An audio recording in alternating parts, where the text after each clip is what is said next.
નમસ્તે મિત્રો, રાધે રાધે, જય શ્રી કૃષ્ણ। ઓ મહિમા, તું ક્યાં છે? અરે ક્યાં ચાલી ગઈ? શેખર ઘરમાં પ્રવેશતા જ ઉત્સુકતાથી પોતાની પત્નીને બોલાવવા લાગ્યો। ત્યારે અંદરથી થોડો ચીડાયેલો પણ પ્રેમ ભર્યો અવાજ આવ્યો, અરે આવું છું। જી, થોડો શ્વાસ તો લો। આવતા જ બૂમો પાડવા લાગો છો। અને આ શું આજે આટલી જલ્દી ફેક્ટરીમાંથી કેવી રીતે આવી ગયા? શેખર હસ્યો। તેની આંખોમાં શરારત ઝળકી રહી હતી। તેણે ચપટી વગાડતા કહ્યું, અરે શ્વાસ તો તને જોતા જ થંભી જાય છે। ભાગ્યવાન મહિમાએ આંખો ફેરવીને કટાક્ષ કર્યો। સાંભળો ફરીથી એ જ ઘસાયેલા પીટાયેલા સંવાદો, જેને સાંભળતા સાંભળતા 15 વર્ષ થઈ ગયા, પણ મારી પાસે હમણાં નકામી વાતો કરવાનો સમય નથી। ઘણા બધા કામ બાકી છે। કંઈ જરૂરી વાત હોય તો જલ્દી બોલો। શેખરે એક ઊંડો શ્વાસ લીધો અને ઉત્સુકતાથી બોલ્યો, અરે ખૂબ મોટી ખુશખબર છે મહિમા। આપણી ફેક્ટરીને એક મલ્ટીનેશનલ કંપની તરફથી શાનદાર ઓર્ડર મળ્યો છે। જો આપણે આને સમયસર પૂરો કરી દઈએ તો સમજી લે કે આપણું જીવન જ બદલાઈ જશે। મહિમાના ચહેરા પર ખુશીની લહેર દોડી ગઈ। તેણે ઉત્સાહથી કહ્યું, અરે વાહ, આ તો સાચે જ શાનદાર સમાચાર આપ્યા। તમને ભગવાન કરે આવી જ પ્રગતિ મળતી રહે। તમને હવે આટલી સારી ખબર આપી છે તો હું પહેલા ઘરના મંદિરમાં દીવો પ્રગટાવી દઉં। શેખરે ભમરો ચઢાવીને મજાક કરી, અરે હંમેશા ભગવાનને કેમ પરેશાન કરતી રહે છે? થોડો આરામ પણ કરવા દે। દીવો પ્રગટાવતા મહિમાએ થોડી વાર રોકાઈને સંધ્યા પૂજન કર્યું અને પછી હસતા બોલી, સાંભળો, હવે હું શું ભગવાનને પરેશાન કરવા લાગી છું? હવે ભગવાનનો આભાર પણ ન માનવો।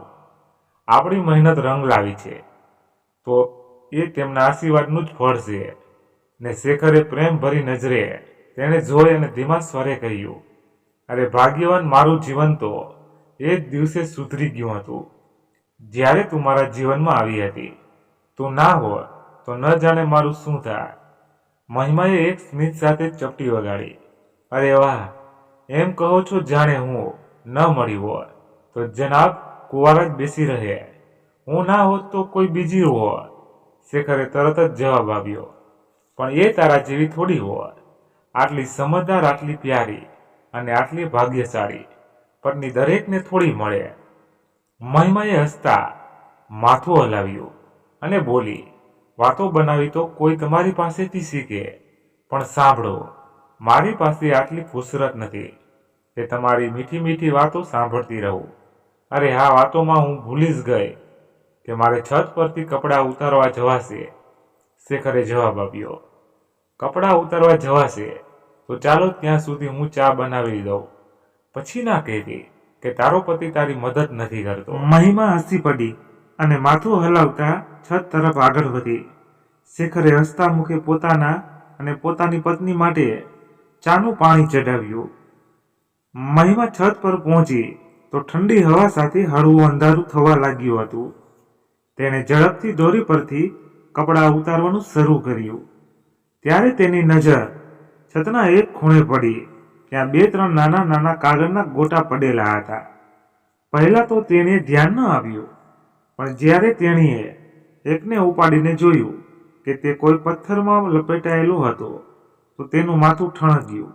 આ શું છે? તેણે પોતાની જાત સાથે ગણગણતા કાગળ ખોલ્યો।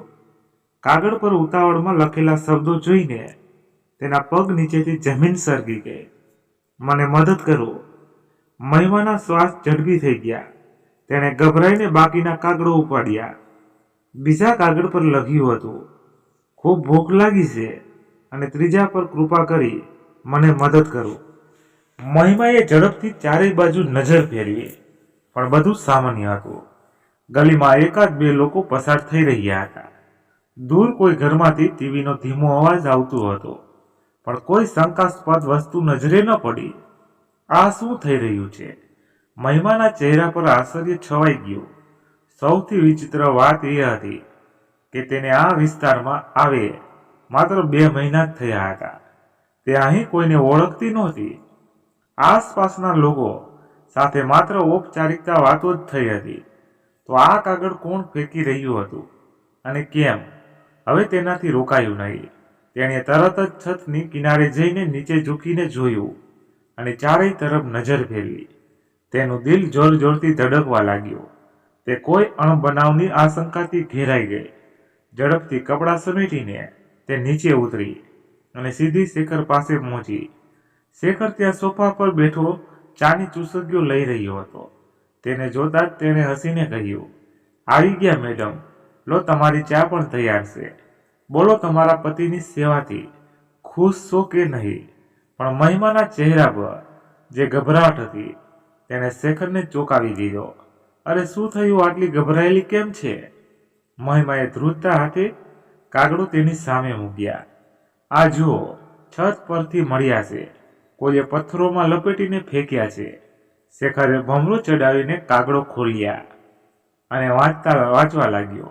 પછી હસતા બોલ્યો, અરે એવું બને કે આપણા શરારતી બાળકે જ લખ્યું હોય. આટલું ગંભીર થવાની જરૂર નથી. આજકાલ બાળકો યુટ્યુબ પર જોઈને નવા નવા પ્રેન્ક શીખે છે. કદાચ આપણો દીકરો પણ એ જ પ્રેન્ક આપણા પર અજમાવતો હશે.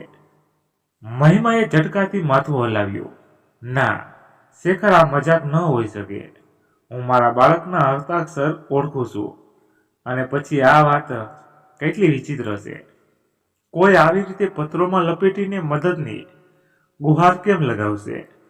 શેખર કાગડો ફરીથી જોયા અને થોડો ગંભીર થયો.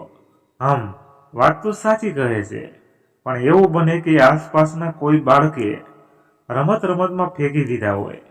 મહિમાએ ચીલાતા કહ્યું, તમે હંમેશા વાતોને હળવાશથી કેમ લો છો? શેખર, જો સાચે જ કોઈ મુશ્કેલીમાં હશે તો શેખરે કહ્યું, અરે બાબા ઠીક છે, પરેશાન ન થાઓ. કાલે ફરીથી છત પર જઈને જોઈશું. જો ફરીથી આવું કંઈ મળે તો જોઈશું કે આ કોણ કરી રહ્યું છે. મહિમાને શેખરનો જવાબ સંતોષકારક ન લાગ્યો, પણ તેણે માથું હલાવી દીધું. સવારે શેખર ફેક્ટરી ગયો, પણ મહિમાનું મન ઘરના કામમાં ન લાગ્યું. તેની બેચેની વધતી જતી હતી. બપોર થતા થતા અજાણતા જ તેના પગ છત તરફ વળ્યા. તેણે વિચાર્યું હતું કે થોડી વાર બેસીને, પણ તેની નજર સતત ચારેય તરફ ભટકતી રહી. ત્યારે ઠક એક હળવો અવાજ થયો અને કંઈક તેની નજીક આવીને પડ્યું. મહિમાનું દિલ જોરથી ધડકી ઉઠ્યું. તેણે ઝડકાથી નીચે જોયું. ફરીથી એ જ એક બીજો કાગળ પથ્થરમાં લપટાયેલો હતો. તેના હાથ ધ્રુજ્યા. આ મજાક ન હતું. કોઈ સાચે જ મદદની ગુહાર લગાવી રહ્યું હતું. તેણે તરત કાગળ ખોલ્યો. આંટી, ખૂબ ભૂખ લાગી છે, કૃપા કરી કંઈ ખાવાનું આપો. મહિમાની આંખો બહોળી થઈ ગઈ. તેણે ગભરાઈને છતની કિનારે જઈને નીચે ઝૂકીને જોયું. આ વખતે તેણે જોઈ લીધું. પાછળના ઘરના પાછલા ભાગમાં દિવાલ પાસે એક દુબળી પાતળી છોકરી ઊભી હતી. ઉંમર લગભગ 10-11 વર્ષ. ફાટેલા જૂના કપડાં, ચહેરા પર ધૂળનું સ્તર અને આંખોમાં એક વિચિત્ર ડર. મહિમાએ કાગળ હાથમાં પકડીને નીચે ઝૂકતા મોટા અવાજે કહ્યું, આ તે બેક્યું છે? છોકરીએ માથું હલાવ્યું. આંટી, ખૂબ ભૂખ લાગી છે. મહિમાનું દિલ પીગળી ગયું. તમારા ઘરમાં કોઈ નથી? તેણે પૂછ્યું. છોકરી બોલી, ના, બધા ફરવા ગયા છે. હું ઘરે એકલી છું. 2 દિવસથી કંઈ ખાધું નથી. મહિમાના હાથમાંથી કાગળ પડતા પડતા બચ્યો. 2 દિવસથી આ છોકરીએ કંઈ ખાધું ન હતું. આ કેવી નિર્દયતા હતી. રાહ જુઓ, હું તમારા માટે કંઈક ખાવાનું લઈને આવું છું. એમ કહીને જેવી તે પાછળ ફરવા લાગી, ત્યાં જ છોકરીએ જોરથી અવાજ આવ્યો, ના આંટી, ગેટને તાળું લાગેલું છે. હું તો પાછળના આંગણામાં જ છું. ગેટ સુધી આવી શકતી નથી. તમે અહીંથી જ ફેંકી દો. મહિમાએ બિલકુલ વાર ન કરી અને સીડીઓ તરફ દોડી ઝડપથી રસોડામાં ગઈ. ગરમ ગરમ રોટલીઓ અને શાક લીધા અને તરત જ ઉપર પહોંચી. છત પરથી નીચે ઝૂકીને તેણે છોકરી તરફ જોયું. રાજુ, હું ખાવાનું મોકલું છું. તેણે એક કપડામાં રોટલીઓ અને શાક લપેટ્યા અને ઝડપથી એક દોરીને બાંધી દીધા. પછી ધીમે ધીમે તેને નીચે લટકાવ્યું.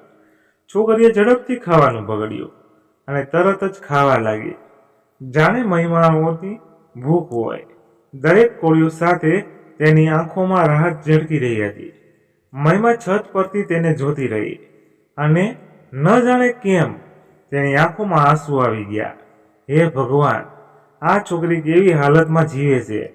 મહિમા છત પર ઊભી રહીને તે છોકરીને જોતા ગહેરા વિચારોમાં ડૂબી ગઈ. છોકરી જે રીતે ભૂખે રોટલીના ટુકડા ખાઈ રહી હતી તેને મહિમાનું હૃદય હચમાવી દીધું હતું. આ છોકરી કોણ છે? જો તે ઘરની સદસ્ય હોત તો તેની સાથે આવું વર્તન કેમ થાય?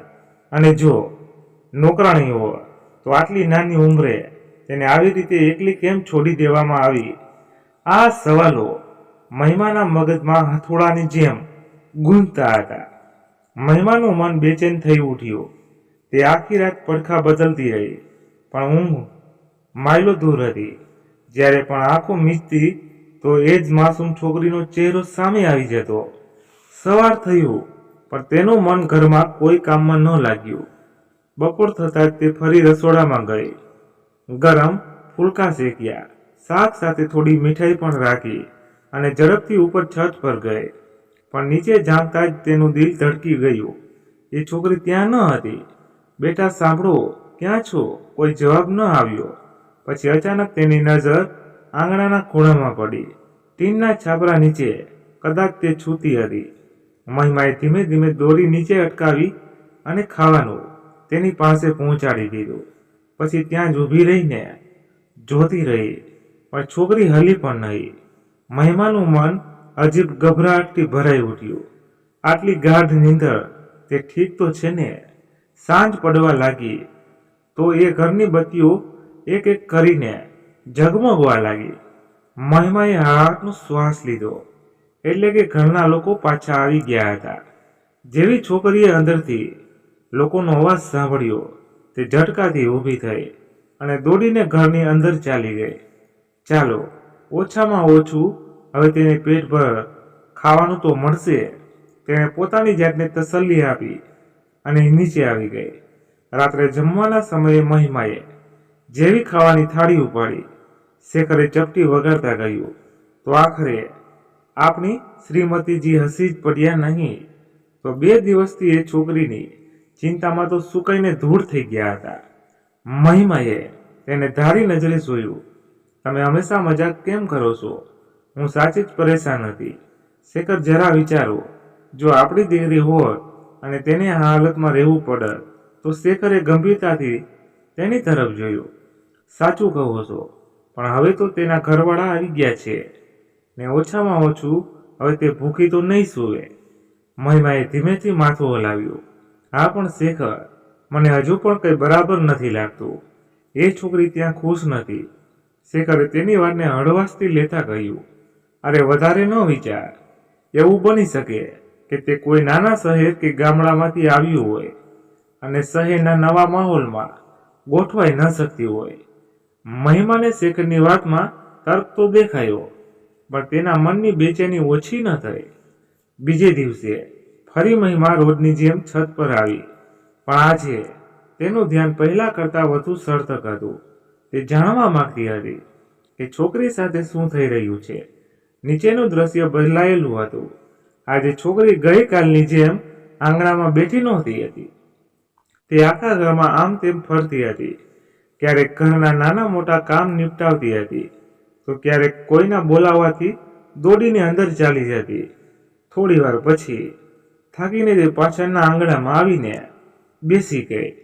ત્યારે ઘરની અંદરથી એક નાનો છોકરો બહાર આવ્યો. કોઈ 7-8 વર્ષનો હશે. એ છોકરીની સરખામણીએ ઘણા સારા કપડાં પહેર્યા હતા. તેના હાથમાં એક થાળી હતી, જેમાં અડધી અધૂરી રોટલી અને વિખેરાયેલું શાક પડેલું હતું. મહિમાના ચહેરા પર અજીબ બેચેની છવાઈ ગઈ. છોકરાએ થાળીમાંથી એક કોળિયો ઉપાડીને મોંમાં નાખ્યો હતો.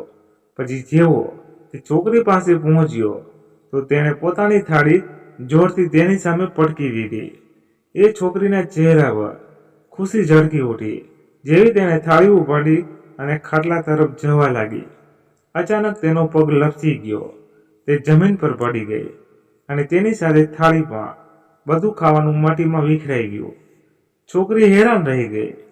તેની આંખોમાં ડર ભરાઈ ગયો હતો. તેણીએ ગભરાઈને આમ તેમ જોયું અને થાળીમાંથી બચેલું ઉચેલું ખાવાનું સમેટવા લાગી, કોશિશ કરવા લાગી. પણ ત્યાં જ અંદરથી એક સ્ત્રી વાવાઝોડાની જેમ દોડતી બહાર નીકળી. આંખોમાં ગુસ્સો, ચહેરા પર ક્રૂરતા લઈને એક જોરદાર થપ્પડ એ છોકરીના ગાલ પર માંડી. બેશરમ, ક્યાં જઈને મરી? કેમ નથી જતી? બરાબર ચાલી પણ નથી શકતી. હવે ખાવાનું બીજું કંઈ નહીં મળે. ભૂખી મરીશ તો જ અકલ આવશે. જીભની સાથે સાથે એ સ્ત્રીના હાથ પણ ચાલતા હતા. મહિમાની આંખો સામે અંધારું છવાઈ ગયું. તેનું દિલ અંદરથી હચમચી ઉઠ્યું.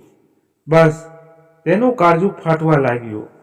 તેણે ગુસ્સામાં ઝટકાથી છતની રેલિંગ પકડી અને જોરથી બૂમ પાડી. તેને કેમ મારો છો? નાની એવી છોકરી છે. એ નીચે સન્નાટો છવાઈ ગયો. સ્ત્રીનો હાથ હવામાં અટકી ગયો. એ સ્ત્રીએ પગાઈને આમ તેમ જોયું અને પછી પગ પટકતી ઓરડામાં પાછી ચાલી ગઈ.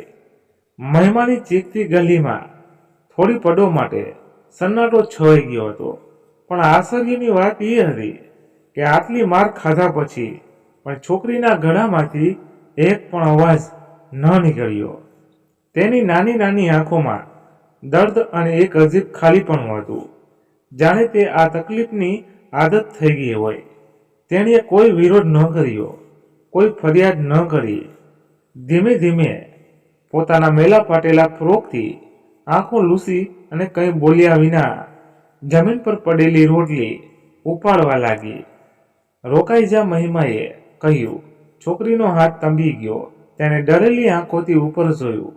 હે મત ખા બેટા, હું લઈને આવું છું. એ છોકરી એક ક્ષણ માટે ખચકાઈ, પણ પછી માથું નમાવી દીધું. મહિમા ઝડપથી નીચે દોડી. તેને ચાલતા ઉતાવળ હતી. દિલમાં ગુસ્સો અને બેચેની તે સીધી રસોડામાં ગઈ. એક લીફામાં થોડું ખાવાનું ભર્યું અને ઉપરથી છત પર પાછી આવી. નીચે ઝાંકીને તેણે ધીમેથી એ છોકરી તરફ લીફાફો લંબાવ્યો. લેખા, એ છોકરીએ સંકોચથી આમ તેમ જોયું, પછી ઝડપથી બંને હાથે લીફાફો પકડ્યો અને ઝડપથી ખાવા લાગી, જાણે આ તક ફરી ન મળે. મહિમાની આંખોમાં અજીબ સંતુષ્ટ તરી આવી, પણ મનમાં હલચલ મચી હતી. આખરે ન જાણે શું વિચારીને તે સાંજના સમયે પાછળની ગલી તરફ નીકળી પડી, જ્યાં એ છોકરીનું ઘર હતું. જેવી રીતે એ ઘરની નજીક પહોંચી, અચાનક કોઈએ પાછળથી બૂમ પાડી, અરે મહિમા, તું અહીં? મહિમાએ ફરી જોયું. તેની જૂની સહેલી સુધા ઊભી હતી. સુધાઓ, તને મળે કેટલો સમય થઈ ગયો? બંને ઉત્સાહથી એકબીજાનો હાલચાલ પૂછ્યો. પછી સુધા બોલી, આવો, મારું ઘર અહીં નજીકમાં છે. ના સુધા, હમણાં ઉતાવળમાં છું. એમ કહીને મહિમાએ એ છોકરીનો ઉલ્લેખ કરી દીધો. સાંભળતા જ સુધાના ચહેરાનો રંગ બદલાઈ ગયો. તેણે આમ તેમ જોયું અને ધીમા સ્વરમાં કહ્યું, મહિમા, તું આ મામલાથી દૂર જ રહેજે તો સારું રહેશે. મહિમા આશ્ચર્યમાં પડી ગઈ. એટલે તું આવું શા માટે કહે છે? આખરે એ છોકરી એટલી તકલીફમાં છે. શું એ તે કામ કરવા આવી છે? સુધા થોડી કચવાટ ભરી બોલી, એ છોકરીનું નામ રાધા છે અને એ કોઈ કામવાળી નથી. આ લોકો તેના કાકા કાકી છે. મહિમાનું દિલ જોરથી ધડક્યું. શું કાકા?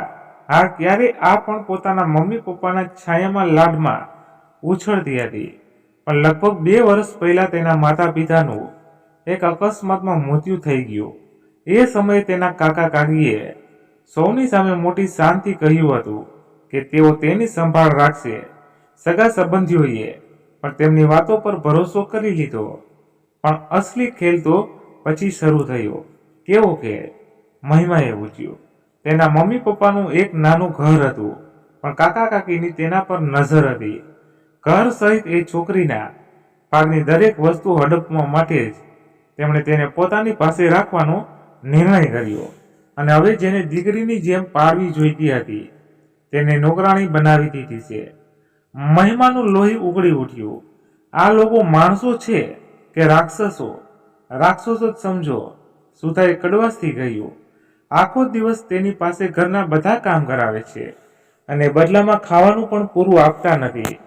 રેશમા, તેની કાકીએ તો જાણે તેના જીવની દુશ્મન બની ગઈ છે. તેનો દીકરો બંટી જે એઠવાડ છોડી દેશે એ જ તેની થાળીમાં મૂકી દેવાય છે. પોતાના દીકરાને તો સારી ઇંગ્લિશ મીડિયમમાં પ્રાઇવેટ સ્કૂલમાં ભણાવે છે, જ્યારે રાધાને નજીકની સરકારી શાળામાં મોકલે છે, એ પણ ફક્ત દેખાડવા માટે નહીં, તો તેને ઘરના કામોમાં એટલી વ્યસ્ત રાખે છે કે શાળાએ જઈ જ નથી શકતી. અને એટલું જ નહીં, જ્યારે આ લોકો ફરવા જાય છે તો પોતાના દીકરાને તો સાથે લઈ જાય છે, પણ આને 3 દિવસ સુધી ભૂખી તરસી ઘરમાં બંધ કરીને ચાલ્યા જાય છે. મહિમાનું દિલ બેસી ગયું. અમે કેટલી વાર મદદ કરવા માંગી, સુધાએ આગળ કહ્યું, પણ રેશમા દર વખતે લડવા ઉતરી આવે છે. કહે છે, આ અમારા ઘરનો મામલો છે, જો કોઈએ દખલ કરી તો તેના માટે સારું નહીં થાય. એટલે મોટાભાગના લોકો ચૂપ જ રહે છે. મહિમા હવે વધુ સાંભળી ન શકી. તેની મુઠ્ઠીઓ કસાઈ ગઈ. તો શું બસ જોતા રહીએ?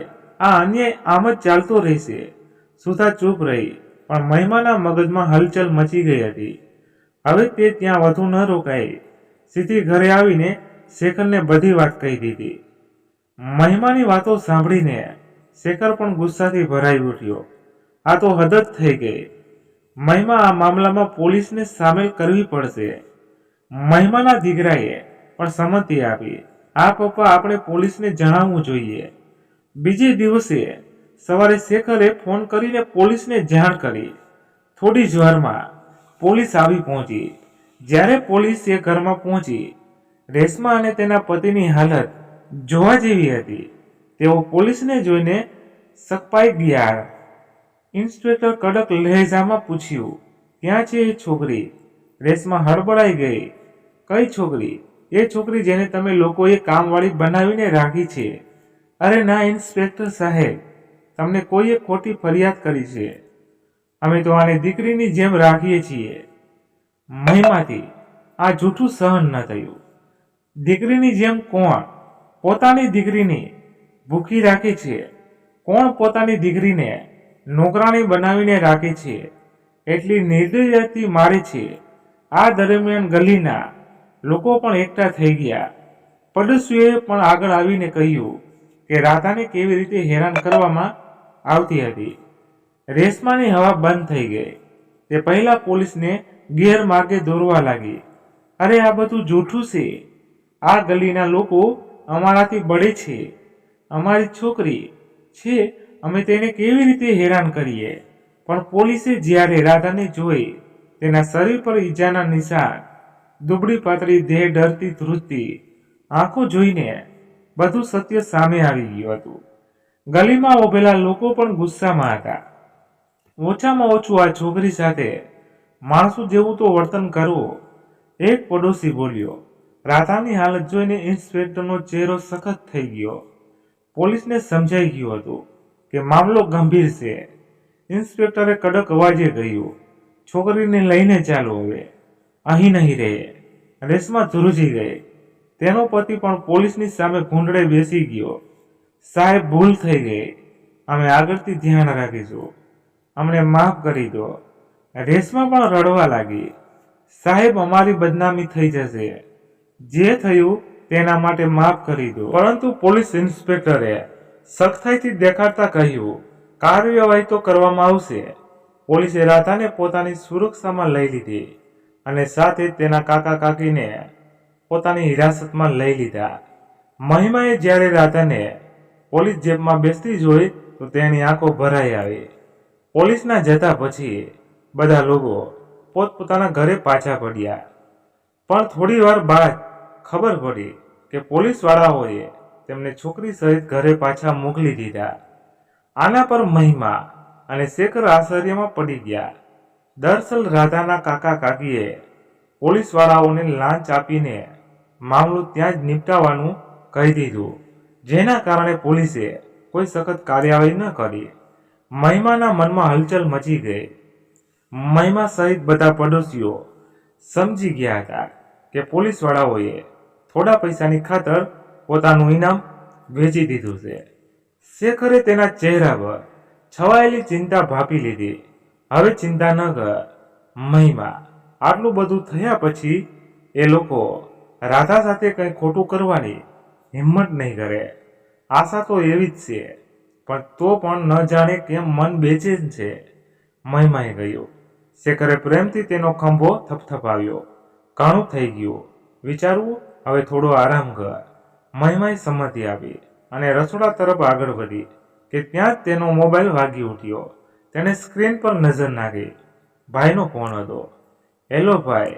ફોનની બીજી બાજુથી વ્યાકુળ અવાજ આવ્યો. મહિમા, મમ્મીની તબિયત બરાબર નથી લાગતી. ડોક્ટરને બતાવ્યું છે, પણ તેમને તારી ખૂબ જ યાદ આવે છે. જો શક્ય હોય તો થોડા દિવસ માટે આવી જા. મહિમાનું ગળું ભરાઈ આવ્યું. ઠીક છે, હું જઉં છું, તેણે કહ્યું. ફોન મૂકતા તેણે શેખર તરફ જોયું અને બધી વાત કહી. શેખરે કહ્યું, આ મહિમા તારે ચાહવું જોઈએ. મમ્મીને આ સમય તારી જરૂર છે. પરંતુ મહિમા થોડી અસમજમાં હતી. હું સમીરને સાથે લઈ જઈશ, પણ તમે અહીં એકલા રહેશો. તમારું ખાવું પીવું કેવી રીતે થશે? શેખર હસ્યો. અરે ભાગ્યવાન, મને શું બાળક સમજી રાખ્યો છે? હું મારું કામ જાતે કરી લઈશ. એમ પણ થોડા દિવસ માટે તારાથી મુક્ત થઈને જીવનનો મોકો મળશે. મહિમાએ આંખો તાળવીને કહ્યું. ખૂબ મજાક સૂઝે છે ને? પણ સાચું બોલો, બરાબર ખાવાનું બનાવી શકશો? હા બાપા, પરાઠા બળી શકે છે, ચા થોડી વિચિત્ર થઈ શકે છે, પણ ભૂખ્યો નહીં મરું. શેખરે હસતા કહ્યું. તેની વાતોથી મહિમાના ઉદાસ ચહેરા પર હાસ્ય આવી ગયું. બીજી દિવસે સવારે મહિમાએ ઘરની બધી જરૂરી વસ્તુઓ બરાબર ગોઠવી દીધી હતી. કપડાં ભેગા કર્યા અને પછી શેખરને સમજાવવા લાગી. જો ગેસ બરાબર બંધ કરજો, બેદરકારી ના કરશો, અને આ જો કંઈ પણ જરૂર પડે તો ફોન કરીને પૂછી લેજો. શેખર હસ્યો. અરે બાબા, હું કોઈ બાળક નથી. આરામથી જા અને મમ્મીનું ધ્યાન રાખજે. પછી મહિમા દીકરા સાથે નીકળી ગઈ. શેખર દરવાજે ઊભો રહી તેમને જતા જોતો રહ્યો. આજે મહિમાને પિયર ગયે 15 દિવસ થઈ ગયા હતા. પણ આ 15 દિવસ તેની જિંદગીના સૌથી ભારે દિવસોમાંના એક હતા. મમ્મીની હાલત આટલી બગડી જશે એનો તેણે વિચાર પણ ન હતો કર્યો. ડોક્ટરોની લાખ કોશિશો છતાં પણ તે બચી ન શકી. મમ્મીના અંતિમ સંસ્કાર બાદ જ્યારે તે પાછી ફરી તો મન ભારી હતું. પણ જેવી તેણે સુટકેસ એક બાજુ મૂકી તો અચાનક એક અજીબ બેચેની તેના દિલને ઘેરી લીધું. રાધા કેવી હશે? પૂરા 15 દિવસ થઈ ગયા હતા તેને જોઈ ન શકી હતી. જાણે અજાણી એ છોકરી તેના દિલની ખૂબ નજીક આવી ગઈ હતી. મહિમા તરત જ છત તરફ દોડી. છત પર પહોંચીને તેણીએ પાછળના ઘર તરફ જોયું, પણ સામે જ દ્રશ્ય હતું. તેણે તેની ધડકન ઝડપી કરી લીધી. ઘરની બત્તીઓ બુઝાવેલી હતી. છનાટો પથરાયેલો હતો. આંસુ તેણે ચારે બાજુ નજર ફેરવી. ન રાધા દેખાઈ, ન કોઈ હલચલ. તેનું મન ગભરાઈ ગયું. આટલું અંધારું આ ઘરમાં કેમ છે? અને રાધા ક્યાં ગઈ છે? તે છતની રેલિંગ પાસે ઊભી રહીને ઘણીવાર સુધી એ ઘરને તાકતી રહી, પણ કોઈ દેખાયું નહીં. શું એ લોકો ક્યાંય ચાલ્યા ગયા?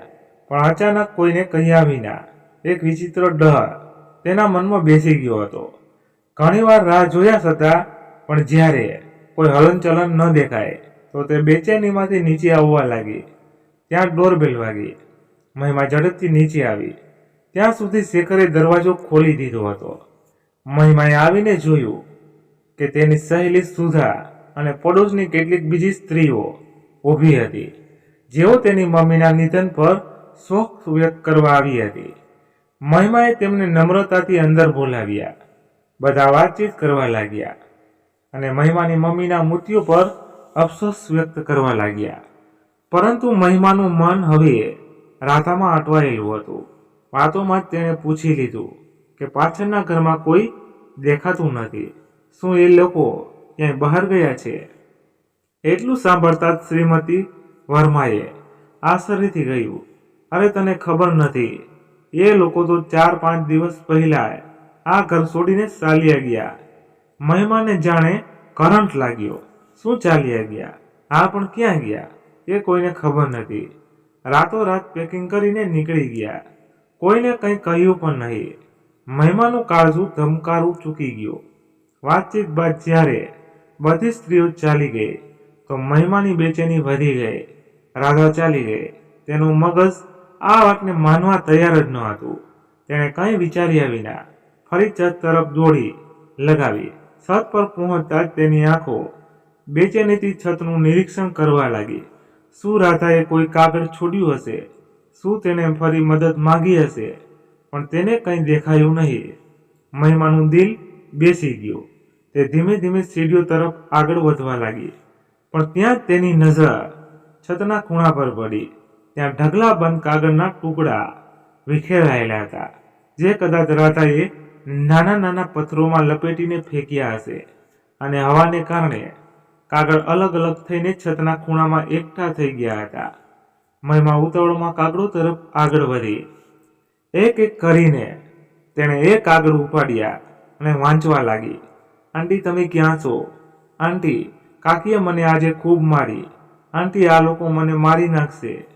આંટી, અમે લોકો અહીંથી જઈ રહ્યા છીએ. તમે ક્યાં છો? મહિમાના હાથ ધ્રુજવા લાગ્યા.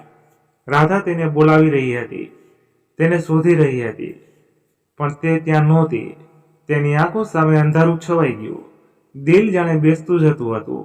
કાગળોની છાતી સાથે કસીને તે ત્યાં જ છતના ફર્શ પર કુંડી બેસી ગઈ અને ધૂધમાં રડી પડી. તેના અંદર ગુસ્સો પણ એક લહેર ઉઠી. જો એક દિવસ પોલીસ ન્યાય કર્યો હોત તો આજે આ નોબત ન આવી હોત. કેવી કાયદા વ્યવસ્થા છે! મહિમાનું ગળું ગુંગળાઈ ગયું. રાધાની આ હાલતના જવાબદાર ફક્ત તેના કાકા કાકી નહીં, પણ બેઈનામ અને ભ્રષ્ટ વ્યવસ્થા પણ હતી. મહિમાનું દિલ હજી સુધી રડી રહ્યું હતું. તેણે પોતાના આંસુ લૂછ્યા અને ભારે મનથી નીચે ઉતરી. પરંતુ આજે મનમાં તેણે એક પ્રાણ લીધો હતો. હું મારા દીકરાને પોલીસમાં મોકલીશ, એક ઈમાનદાર અધિકારી બનાવીશ. સમય પોતાની ગતિએ ચાલવા લાગ્યો. 12 વર્ષ વીતી ગયા હતા. મહિમા હવે અનાથ બાળકોની સેવામાં પોતાનું જીવન વિતાવી રહી હતી.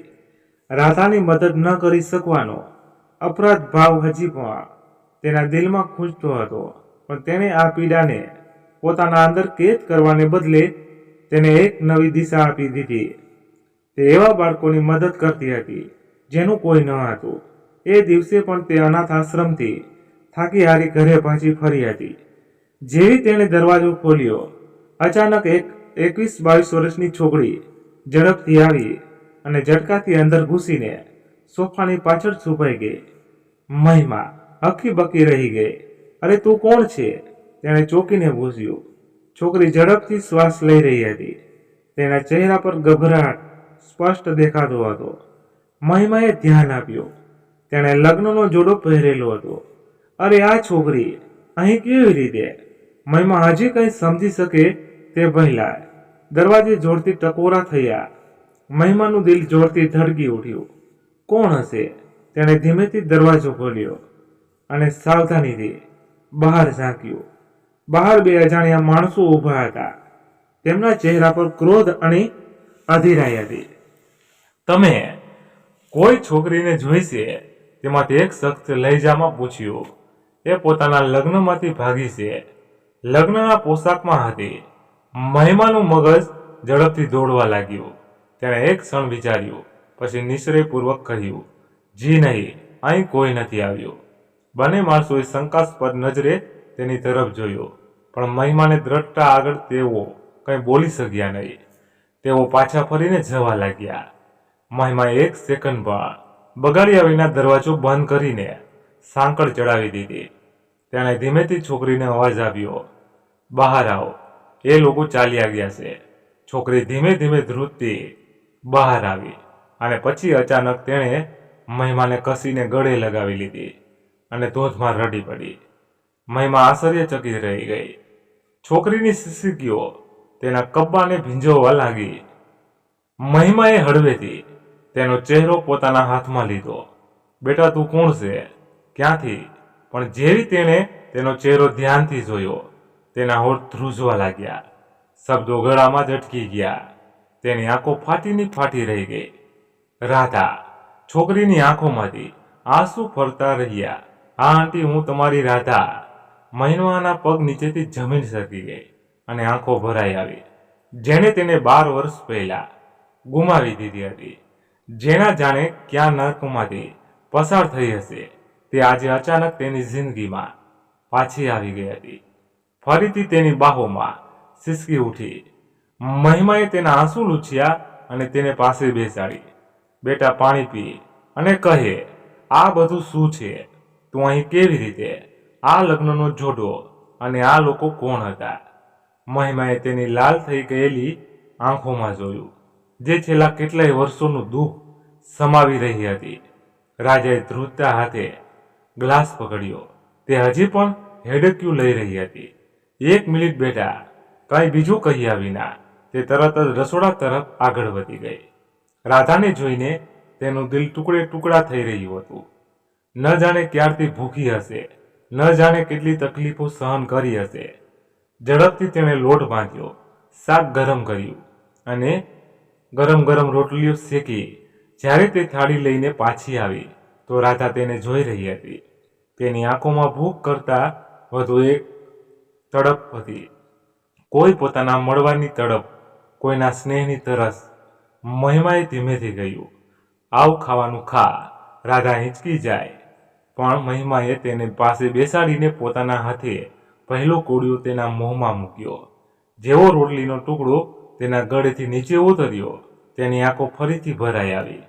તે ધ્રુજતા અવાજે બોલી, એક એ સમય હતો જ્યારે મમ્મી પોતાના હાથે મને ખૂબ લાડ પ્રેમથી ખવડાવતા હતા, અને એક આ પણ છે જ્યારે તમે મને એટલા જ સ્નેહથી ખવડાવી રહ્યા છો.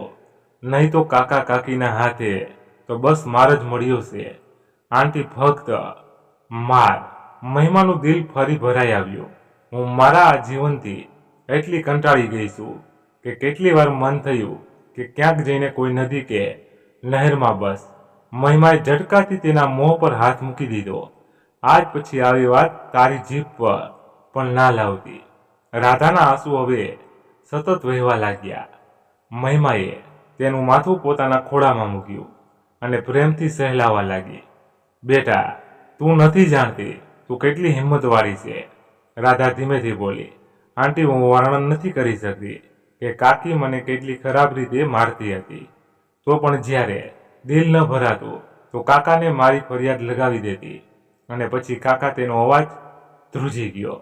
પછી કાકા મને વધુ નિર્દયથી મારતા. મહિમાની આંખોમાં ગુસ્સાની લપેટો ઉઠવા લાગી. બેટા, તે વિરોધ કેમ ન કર્યો? રાધા ડરથી હસી. કેટલી વાર વિચાર્યું કે ઘર છોડીને ભાગી જાઉં, પણ પછી એ જ વિચારીને રોકાઈ જતી હતી કે જ્યારે પોતાના જ મને બોજ સમજતા આવ્યા છે તો પરાયા તો મારો શું જાણે હાલ કરશે. મહિમાની આંખોમાં આંસુ છલકાઈ ગયા. પછી રાધા લાંબો શ્વાસ લઈને બોલી, પણ આજે જ્યારે એ લોકોએ મને પૈસાના લોભમાં એક 55 વર્ષના માણસ સાથે પરણાવવાનું નક્કી કર્યું, તો મેં આ અન્યાય સહન કરવાનો સાફ ઇનકાર કરી દીધો. મહિમા સ્તંભબંધ રહી ગઈ. શું રાધાની આંખોમાં હવે તકલીફ કરતાં વધુ ગુસ્સો હતો? હા આંટી, મેં તેમને કહ્યું કે હું આ લગ્ન નહીં કરું, પણ આટલી મત બતાવવાની સજા મને આવી રીતે મળી. એમ કહેતા તેણે ધીમેથી પોતાનો દુપટ્ટો હટાવી દીધો. મહિમાનું કાળજું મોંમાં આવી ગયું. રાધાની ગરદન અને બાવડા પર તેના કાકા કાકીની ક્રૂરતાની નિશાની હતા. મહિમાની આંખો ગુસ્સાથી લાલ થઈ ગઈ. તેણે ઊંડો શ્વાસ લીધો. પછી રાધાના ખંભાને મજબૂતથી પકડતા કહ્યું, હવે બસ, ઘણું થઈ ગયું. તારે હવે વધુ સહન કરવાની જરૂર નથી. તારું દરેક દુઃખ, દરેક ઘા હવે તેમની પાસેથી હિસાબ માગશે. હવે તું એકલી નથી. રાધા. મહિમાએ તરત ફોન ઉપાડ્યો અને એક નંબર ડાયલ કર્યો અને કંઈક વાત કરવા લાગી. રાધા તેને આશ્ચર્યથી જોઈ રહી હતી. માત્ર 15 મિનિટ પછી ઘરની ડોરબેલ વાગી. મહિમાએ દરવાજો ખોલ્યો. સામે એક ઊંચો ગઢેલો યુવાન ઊભો હતો.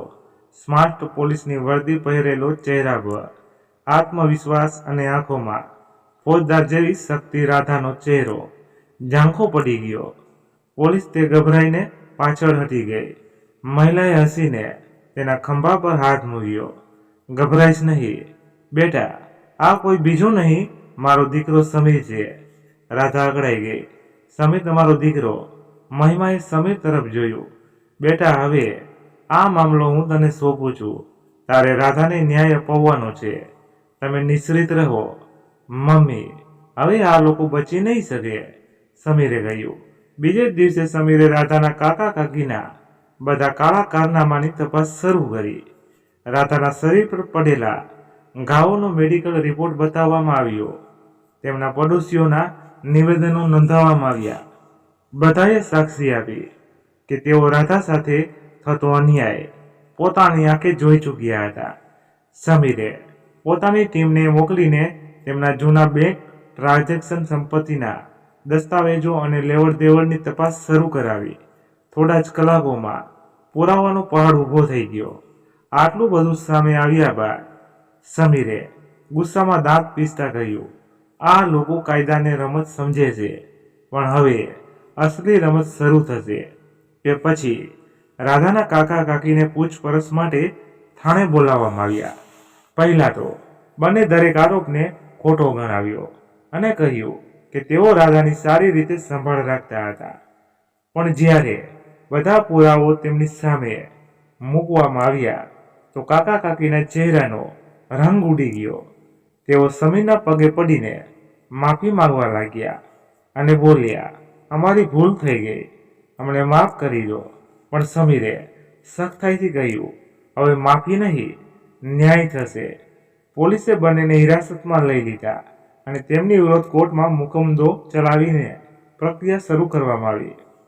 રાધા હવે સુરક્ષિત હતી. હવે તેને કોઈ પણ પ્રકારનો ખતરો ન હતો. આ વાતને 1 અઠવાડિયું વીતી ગયું. રાધા હવે મહિમા સાથે ઘરના બધા કામ કરાવતી હતી. આજે તો તેણે ખાવાનું પણ બનાવ્યું, જેને ખાઈને મહિમા અને શેખરની સાથે સમીર પણ આંગળીઓ ચાટતો રહી ગયો. પણ એક વાત જે મહિમા અને શેખરને અંદરથી પરેશાન કરી રહી હતી તે હતી કે હવે રાધાનું કોઈ ઘર નથી રહ્યું, તો તે ક્યાં રહેશે? રાત થઈ ગઈ હતી, પણ એક તરફ મહિમા પલક ઝબકાવ્યા વિના એક શૂન્યમાં નિહાળી રહી હતી, તો બીજી તરફ શેખર પણ ફક્ત પડખા બદલતા જતા હતા. હવે તેઓ રાધાને ક્યાંય જવા દેવા નહોતા માંગતા, પરંતુ મનમાં એ ડર પણ હતો કે જો કોઈ પરાઈ છોકરીને પોતાના ઘરમાં જગ્યા આપશે તો સમાજ સવાલો ઉઠાવવામાં મોડું નહીં કરે. આ સવાલ બંનેના મનમાં ગુંજી રહ્યો હતો, પણ કોઈ પણ પહેલું બોલવાની હિંમત નહોતું કરી શકતું. અચાનક મહિમાએ શેખર તરફ પડખું બદલ્યું અને ધીમા અવાજે કહ્યું, શેખર, હું તમારી સાથે કંઈક વાત કરવા માંગુ છું. શેખરે તેની તરફ જોયું અને થોડું હસીને બોલ્યો, અરે, મારે પણ તારી સાથે વાત કરવી હતી, રાધા વિશે. મહિમા રોકાઈ ગઈ. હા, મારે પણ પહેલા તમને કહો, શેખરે થોડું વિચારીને કહ્યું. હું વિચારતો હતો, જો રાધાને આ ઘરની વહુ બનાવી લઈએ તો કેવું રહેશે? મહિમા આશ્ચર્યથી તેને જોવા લાગી. શેખરે શરમાતા કહ્યું, શું થયું? મેં કંઈ ખોટું કહી દીધું? મહિમાની આંખોમાં અચાનક એક અલગ જ ચમક આવી ગઈ. તે હસી અને બોલી, ના, એવી વાત નથી, પણ હું તો ખુદ તમને આ જ વાત કરવાની હતી. શેખર ચોંકી ગયો. સાચું? મહિમાએ હસતા માથું હલાવ્યું. આ તે મારા દિલની વાત કેવી રીતે જાણી લીધી? અરે, આપણે આટલા વર્ષોથી સાથે રહીએ છીએ, આટલું તો શીખી લીધું છે કે તારા દિલની વાત સાંભળ્યા વિના પણ સમજી શકું. મહિમા હસી પડી. અચ્છા, તો કહો, હમણાં મારા દિલમાં શું ચાલી રહ્યું છે? શેખરે હળવું માથું ખંજવાળ્યું અને શરારત ભર્યા અંદાજમાં બોલ્યો, હમણાં તારા દિલમાં એ ચાલી રહ્યું છે કે મારો પતિ કેટલો સમજદાર છે. મહિમાએ પોતાનું હાસ્ય દબાવતા તેને ગુસ્સાથી ઘોર્યો. હદ છે, તમારી સાથે કોઈ ગંભીર વિષય પર પણ વાત કરું તો પણ તમને મજાક સૂઝવા લાગ્યા છે. મહિમા અને શેખર સવારમાં સમીરના રૂમમાં ગયા. તેઓ સમીર સાથે રાધા વિશે વાત કરવા માંગતા હતા, પણ જેવા તેમણે દરવાજો ખોલ્યો ત્યાં સમીર ન હતો. શેખરે અંદાજો લગાવ્યો, કદાચ વોશરૂમમાં ગયો હશે. મહિમાએ રૂમમાં નજર ફેરવી. દરેક વસ્તુ પોતાની જગ્યાએ હતી, બસ એક વસ્તુ અલગ હતી, સમીરનો મોબાઈલ, જે હંમેશા લોક રહેતો હતો, આજે અનલોક હતો. મહિમા એમ જ મોબાઈલ ઉપાડ્યો, પણ જેવી તેની નજર સ્ક્રીન પર ગઈ, તે એક ક્ષણ માટે સ્થિર થઈ ગઈ. મોબાઈલની સ્ક્રીન પર એક તસવીર હતી, અને એ તસવીર કોઈ બીજાની નહીં પણ રાધાની હતી. મહિમાએ આશ્ચર્યથી તરત શેખરને ઈશારો કર્યો. શેખર નજીક આવ્યો, અને જેવું તેણે મોબાઈલની સ્ક્રીન જોઈ, તે હળવેથી હસી ગયો. ઓહ, તો આ વાત છે. ત્યાં જ વોશરૂમનો દરવાજો ખુલ્યો, અને સમીર ટુવાલથી હાથ લૂછતો બહાર આવ્યો. જેવો તેણે પોતાના માતા પિતાને પોતાના ફોન સાથે ઉભેલા જોયા, તો તે હકોબકો રહી ગયો. મમ્મી પપ્પા, તમે લોકો મારા ફોનમાં શું જોઈ રહ્યા છો? શેખરે શરારત ભર્યા અંદાજમાં કહ્યું. કંઈ નહીં બેટા, બસ એ જાણવાની કોશિશ કરી રહ્યા હતા કે અમારી વહુ કેવી દેખાય છે. સમીરનો ચહેરો શરમથી લાલ પડી ગયો. વાહ બેટા, તે તો અમને સરપ્રાઈઝ આપી દીધું. મહિમાએ એક હાસ્ય સાથે તેને મોબાઈલ બતાવતા કહ્યું. બેટા, આટલું બધું થઈ ગયું અને અમને ખબર જ ન પડી. સમીરે શરમાતા કહ્યું. કંઈ નહીં, એ તો બસ એમ જ. શેખરે હસતા કહ્યું. જો આટલા વર્ષોથી આપણે પાળ્યો પોસ્યો છે આ છોકરાને, અને આજે એ આપણને જ બહેલાવી રહ્યો છે. પછી તેણે ગંભીર સ્વરમાં કહ્યું. મમ્મી પપ્પા, સાચું કહું તો રાધાની સાદગી, તેની સરળતા, તેની નમ્રતા મને ખૂબ ગમી. એ છોકરી લાખોમાં એક છે. મહિમા અને શેખરની આંખોમાં એક અગત્ય સુકૂન ઉતરી આવ્યું. પણ આપણે પહેલા તેની મરજી જાણવી જોઈએ, અને આ વાત હું તેને પૂછવા માંગુ છું. એમ કહીને સમીર બહાર આવ્યો. ત્યાં સુધી રાધા પણ નાહી ધોઈને ભગવાનનું પૂજન કરી ચૂકી હતી. તે રસોડામાં જઈ જ રહી હતી કે ત્યાં જ સમીરે ધીમા સ્વરમાં તેને બોલાવી. રાધા. રાધાએ ફરીને જોયું. જી સમીર થોડો ખચકાયો, પણ પછી હિંમત ભેગી કરીને આગળ વધ્યો. જો હું કહું કે હું તને મારા જીવનનો હિસ્સો બનાવવા માંગુ છું, તો તારો જવાબ શું હશે? રાધાની આંખો આશ્ચર્યથી ફેલાઈ ગઈ. હોઠ ધ્રુજવા લાગ્યા. મહિમા અને શેખરે શ્વાસ રોકી લીધા. રાધાએ આશ્ચર્યથી કહ્યું. શું તમે મજાક તો નથી કરી રહ્યા ને? સમયની આંખોમાં ગંભીરતા હતી. રાધા, હું તારી સાથે આવી મજાક ક્યારેય નહીં કરું. આ ફક્ત મારો નિર્ણય નથી, એમ મમ્મી પપ્પાની પણ ઈચ્છા છે. પણ સૌથી જરૂરી એ છે તું શું ઈચ્છે છે. રાધા સ્તનબંધ ઊભી રહી. પછી તેની આંખોમાંથી આંસુ ખરવા લાગ્યા.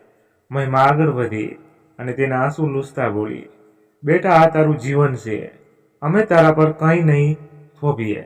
બસ અમને સાચું કહી દે, શું તું આ સંબંધથી ખુશ છે? રાધા આશ્ચર્યમાં રહી ગઈ. જે પ્રેમની તરસે વર્ષો વીતી ગયા હતા, આજે એ નિસંકોચ હાથ ફેલાવીને તેની સામે ઊભું હતું. તે વિશ્વાસ નહોતી કરી શકતી. ધીમે તે પોતાની આંખો બંધ કરી એક ઊંડો શ્વાસ લીધો, અને પછી એક મુસ્કાન સાથે બોલી. જો તમે બધાને લાગે કે હું આ ઘરને લાયક છું, તો એ મારી ખુશકિસ્મત હશે. આ સાંભળીને મહિમાની આંખોમાં ખુશીના આંસુ છલકાઈ પડ્યા. રાધાએ ભીની આંખોથી મહિમા તરફ જોયું, પછી સમીર અને શેખર તરફ. ખબર છે, જ્યારે મેં મારા માતા પિતાને ગુમાવ્યા હતા, ત્યારે લાગ્યું હતું કે હવે આ દુનિયામાં મારું કોઈ નથી બચ્યું. પણ અહીં આ ઘરમાં આવીને લાગ્યું કે ભગવાનને મને મારા મમ્મી પપ્પા ફરીથી પાછા આપી દીધા. બસ તેમનું રૂપ બદલી દીધું. આટલું તો પ્રેમ કરતા હતા એ પણ મને મારા મમ્મી પપ્પાની જેમ જ. મારી આંખોમાં એક આંસુ પણ નથી જોઈ શકતા તમે લોકો. આનાથી સારો પરિવાર મને બીજે ક્યાંય મળશે? મહિમા અને શેખર એકબીજા તરફ જોયું અને હસતા હસતા પોતાની વહુ અને દીકરાને ગળે લગાવી લીધા. સમીર અને રાધાના લગ્ન મોટા ધામધૂમથી પૂર્ણ થયા. આ રાધા માટે એક નવો જન્મ હતો. ત્યાં દુઃખ અને તકલીફ ક્યાંય પણ નહોતા ફરકતા. મહિમા તેને દરરોજ દીકરીની જેમ લાડ કરતી. શેખર હંમેશા તેનું હાસ્ય જોઈને તસલ્લી મેળવતા, અને સમીરે તો તેને પાંપણું પર બેસાડીને રાખતો હતો. એ અવારનવાર આકાશ તરફ જોઈને મુસ્કાન અને મનમાં કહેતી, મમ્મી બાબા જોઈ રહ્યા છો ને, હું હવે એકલી નથી. મને મારો પરિવાર મળી ગયો છે. તમારી રાધા હવે ખૂબ ખુશ છે. અને જેવું એ આ કહેતી, આકાશમાં એક તારો ટમકટમથી ઉઠતો જાણે તેની વાતનો જવાબ આપી રહ્યો હોય. આ હતી એ ભાંગેલી રાધાની કહાની, જે એક ફરિશ્તાના આવવાથી ફરીથી જીવી ઉઠી. તો મિત્રો, વાર્તા સમાપ્ત થઈ છે. તો આશા રાખું છું કે તમને ગમી હશે. તો તમારે શું કહેવું છે એ કોમેન્ટ કરીને જણાવજો, અને પસંદ આવી હોય તો લાઈક કરીને તમારા મિત્રો સાથે શેર જરૂરથી કરજો. ધન્યવાદ. ફરી મળીએ નવી વાર્તા સાથે. ત્યાં સુધી બધા તમારા પરિવાર સાથે ખુશખુશાલ રહો. જય હિન્દ, જય ભારત. મિત્રો, ખાસ સૂચના, આ વાર્તા પૂરેપૂરી કાલ્પનિક છે. તો કોઈ સત્ય સાથે, કોઈના જીવન સાથે કોઈ લેવા દેવા નથી. ફક્ત ને ફક્ત મનોરંજન માટે અને કંઈક શીખ મળે એના માટે, કે આ દુનિયામાં કેવા કેવા લોકો પણ હોઈ શકે છે. બસ આ જ ઈરાદેથી આપણે આ વાર્તાને બનાવવામાં આવી છે. તો હકીકતમાં આવા પણ લોકો હોઈ શકે છે. તો મિત્રો, આ વાર્તા તો કાલ્પનિક જ હતી. તો આનો કોઈ સત્ય સાથે દૂર દૂર તક વ્યવહાર નથી. પણ જો જાણી શકીએ તો સત્યની આધારિત પણ થઈ શકે. કેમ કે આવા બનાવો ઘણી જગ્યાએ બનતા હોય છે. ઘણી દીકરીઓ ઉપર આવા અત્યાચાર થતા હોય છે અને દીકરીઓ સહન કરતી હોય છે. તો મિત્રો, આપણા પડોશમાં પણ ક્યાંય કંઈ આવું થતું હોય તો આપણે અવાજ ઉઠાવવો જોઈએ, આ શેખર અને મહિમાની જેમ. તો મિત્રો, કોઈ દીકરીનું જીવન સુખી થાય તો આપણે પણ આનંદ મળે, સુખ મળે. તો મિત્રો, તો ચાલો હું અટાણે હવે રજા લઉં છું, અને ચાલો ફરી મળીએ નવી વાર્તા સાથે. અમારી ભૂલ હોય તો અમને માફ કરજો અને કોમેન્ટમાં કહેજો.